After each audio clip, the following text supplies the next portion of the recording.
জল পুরো ঝরঝরা। এবার কিন্তু এইগুলোকে এর মেন কাজে ফেলে দিচ্ছি। মেন কাজ কি বলো তো? ম্যারিনেট করা।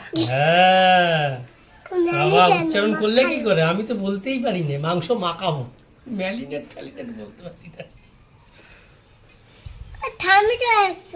ঠিক আছে, আসো।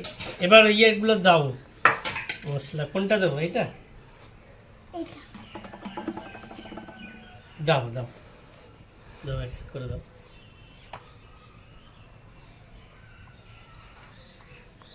লবণ। আচ্ছা, লবণ দিলাম। আর দিও না,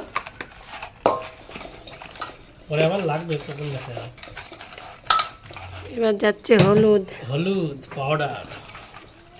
এটা কিন্তু বাড়ির হলুদ না আমাদের, না সানরাইজ। এবার বাড়িরটা শেষ। যাচ্ছে তেল, সর্ষের তেল, ঘানি সর্ষের তেল। এটা পুরো ঘানি, আগের দিনের ঘানি সর্ষের তেল। একটা গন্ধ থাকে না। যাচ্ছে কুচনো পেঁয়াজ। আর কটা দাও, কটা তেলে যাবে। দাও আর কটা দাও। কম হয়েছে। পেঁয়াজ ভাজা করে দেবা? হ্যাঁ ও তো কি খেতে দেখবো দেবে বলছি খাবো। দেবে দেবে। পেঁয়াজ কাটাটা ভালো হয়েছে। এবার যাবে সব বাটা মশলা। এই পেঁয়াজ তুমি কেটেছো না? এবার যাবে সব পেস্ট। দাও। কি দেখতে পাচ্ছি না।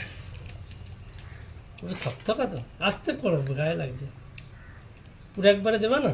না না, মাছের জন্য একটু রাখবো না। ও, মাছেরটাই দেবা, সে বুঝে রাখো। এই মাছেরটা একটু দিতে হবে না, ঝাল খাবো কি না। গরম বাবা। মিক্সিতে একবারে সব পেস্ট হয়েছে।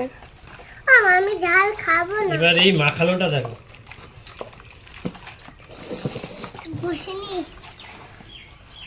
ভালো করে। ভালো করে।